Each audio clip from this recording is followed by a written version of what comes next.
It looks like that Xbox is once again its own worst enemy. What's up, y'all? I'm Ray, and this is my channel, Xbox Ready, where we get together and talk Xbox stuff. The good, the bad, news, rumors, games, pretty much anything I want to talk about as long as it's about Xbox in some way. And in today's video, we're going to be talking about a couple of things. The number one thing being an Xbox problem that just won't seem to go away. So if you're an Xbox fan, whether you've been here since day one or you're new to the fandom, you just got your Xbox this generation with the X or S, no matter how long you've been a fan, we have to come to terms with an uncomfortable truth. A problem that Microsoft and Xbox they've been having that just won't seem to go away. I'm referring to the situation where studios, publishers skip over the Xbox platform, or they come out with the PlayStation and PC versions of their game and then say, we'll get to it when we get to it, when referring to the Xbox version. It's happened multiple times this generation, the most high-profile game recently being Black Myth Wukong. I've done a couple of videos about that,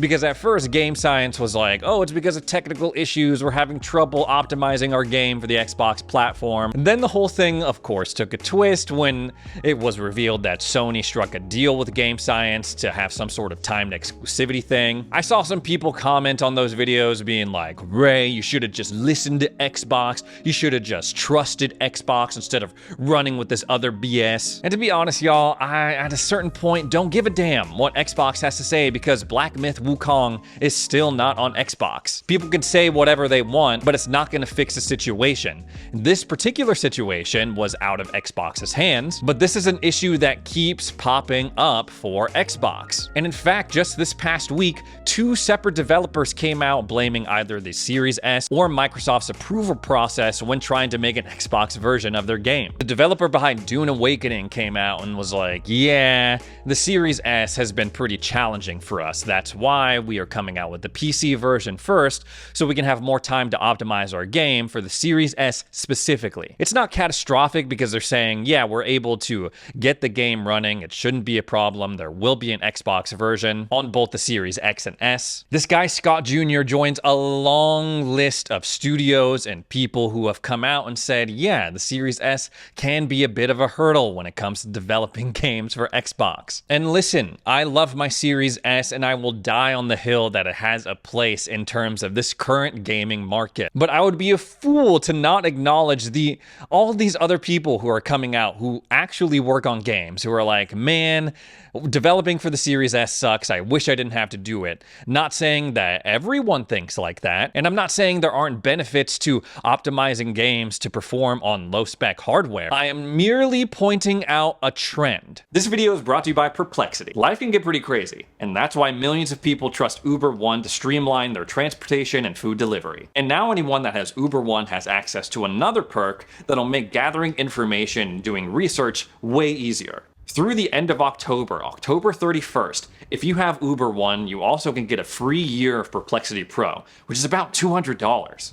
That means in addition to the benefits you're already getting through Uber and Uber Eats, you can also get access to Perplexity's answer engine, which gives you conversational responses versus just a bunch of links. With Perplexity, it's perfect for someone like me who is addicted to looking stuff up off the internet whenever the mood strikes me. Who invented the hamburger? Why are there so many different energy drink brands nowadays? Literally anything that you can think of.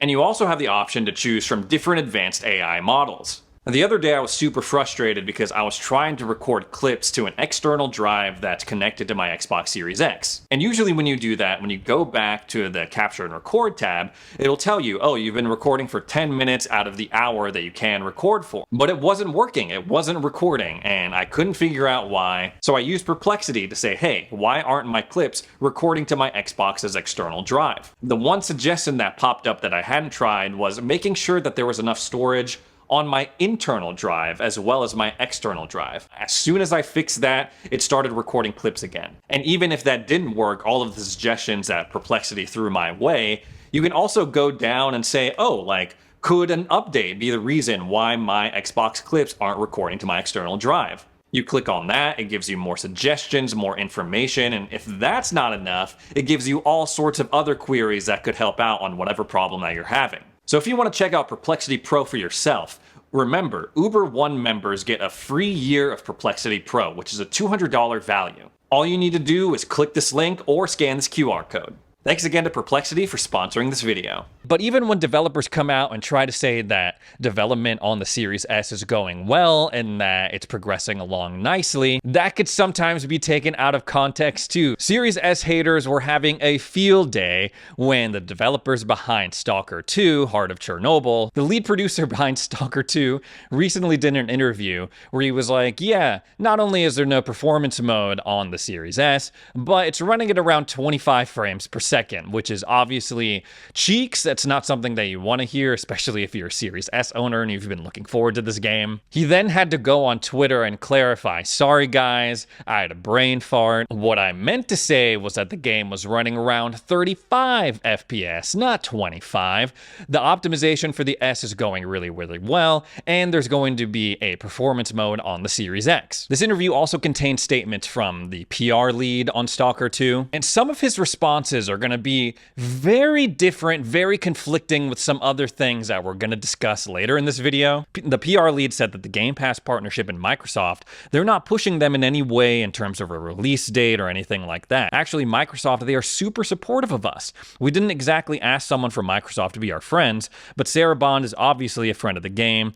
Phil Spencer was super supportive. All the teams from Microsoft were. They didn't put any additional pressure on us. Swinging back around to the other studio that had problems with Microsoft in their approval process this past week, the team behind Inotria, The Last Song, which is an Italian-inspired Souls-like game, put Xbox on blast like crazy. They were like, we have a Series X and S version of our game. We've been trying to reach out to Microsoft, and we haven't heard anything back. Microsoft, Xbox, they don't care about you. They don't care about our game. I hate the way that they walk, the way that they talk. Publicly, the studio was like, I'm sorry guys, the Xbox version of our game is delayed indefinitely, but apparently on the game's Discord, the CEO was just going off. So we have one studio that's like, yeah, we've gotten a lot of support from Xbox, but also not a ton of pressure. It's been great working with them. It's been a good process. And then we got another studio saying, we hate Xbox, we hate Microsoft. They're ignoring us. They don't care about us. They don't care about you. And maybe this is another one of those instances, like we've talked about on the channel before, where both things can be true. Maybe working on Stalker 2 with some oversight and help from Microsoft has been a great experience. And maybe, just maybe, Microsoft Xbox dropped the ball with getting back to someone or emailing someone or getting the process moving for getting The Last Song onto the Xbox platform. Except, there has been a little bit of an update since I started filming this video. After months of apparently being ignored, Jama Games, or however you pronounced it, apparently they were reached out to by Phil Spencer himself, and they've gone on to apparently resolve the whole issue and try to get their game onto Xbox. They came out with a statement saying, we would like to officially thank Phil Spencer and his team for reaching out so promptly and helping us to resolve our situation. We would also like to thank our amazing community for all the support they've shown in recent days. Your voice has been heard very loud and clear, and your commitment has been heartwarming. They're now working closely with Microsoft and hopes it will lead to Inoria's release on Xbox as soon as possible. So after all that talking, after all of that hating, saying that it was taking them months to get back to them, oh, Xbox doesn't care about you, Xbox doesn't care about our game, they sure changed their tone real quick. And unfortunately, every time something like this pops up, Xbox gets backlash. They get flack in the media. Oh, games are skipping over Xbox left and right. What's the deal? But when I really sit down and think about it, personally, all of these games, or a lot of the games, I'd say like 80 to 90% of the games that quote unquote skip over Xbox are ultimately games that I don't really care about. A lot of the JRPG stuff, a bunch of people made a big deal about Genshin Impact not being on Xbox. And I get it, that is a big deal, I guess, because it's a big game. It's very popular. Personally, I am not interested in Genshin Impact. Would it have been nice to get some of the newer Final Fantasy games onto Xbox? Sure, but it doesn't, I don't know. It's just not getting to me in the same way that I think game journalists want it to get to me. To be fair, I am speaking as a guy who, I have a PlayStation, I have a PC, so if these games choose to quote unquote skip over Xbox, I could still play them. So I'm trying to look at it like, okay, what if I only had an Xbox? Let's rewind rewind like 6 years ago to a time when I only had an Xbox One and a Switch. And even still, outside of Baldur's Gate 3, which eventually made its way to Xbox anyway, and I would say Black Myth Wukong, those are the only two games that have been delayed in their Xbox release that I really cared about. And even when I was talking about, oh, there's no Baldur's Gate 3 yet on Xbox, there were scores of people every single time I did a video saying, man, who cares about Baldur's Gate 3? Man, who cares about that game? No one cares about that game, Ray. And so I bet you anything when I post this video, it's gonna be the same conversation.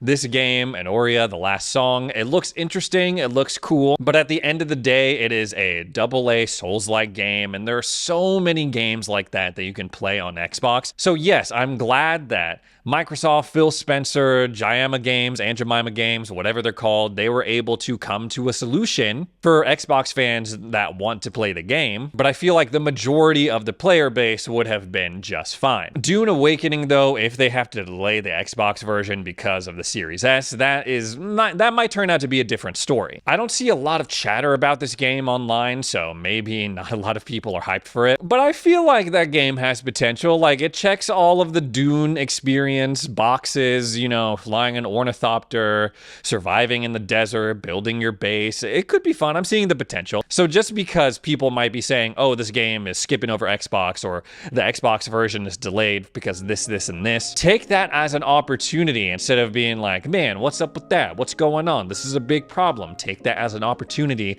to catch up on games that you definitely need to catch up on, stuff that is in your backlog. There are hundreds of games waiting for you to play them that are available on your Xbox console now. Let's focus on that and not the games that are not on Xbox yet, because that's out of our control. Whether it's because those games are tied up in exclusivity deals, whether it's because of optimization issues or the certification process, Xbox is ignoring me. All of that stuff is out of our control, so let's just focus on the games that we do have. This whole thing's definitely gonna blow over, like, once everyone's playing Space Marines 2 and Black Ops 6 especially. Now, if you've been following me for a while, that may be a surprising thing to hear from me, because usually I'm not really into Call of Duty like that, but I've been playing the Black Ops 6 beta over the past few days, and I have been having a blast. People diving all over the place, doing like the whole human shield situation. This game is fun, and when the full version of it releases, you better believe that Xbox is gonna go crazy doubling down on that game, press for that game, especially if it makes a ton of money, especially if it leads to a bunch of Game Pass Ultimate signups. This is the first true Microsoft Activision Call of Duty game to really come out since the acquisition. Technically, that title belongs to Modern Warfare 3, but Modern Warfare 3 didn't have anywhere close to the same marketing or showcase presence that Black Ops 6 has had for Xbox. I'm not too crazy about a lot of the maps, but I'm having fun with this game. I am shocked. And yes, I got clapped a bunch of times, but I kept going back for more. So I'm of the belief that once the full version of Black Ops 6 comes out, people are playing zombies, they're playing the campaign, they're playing the expanded multiplayer, they get to go beyond the level 20 cap that's in the beta right now, people will move on, because that's just how life is. Anyways, guys, that's all the Xbox stuff I have to talk about today. Thanks so much for joining me for another edition of Xbox Ready. If you made it this far into the video, you like Xbox content, you like chatting Xbox with me, consider subscribing. Thanks again for watching, and we'll see you in the next video.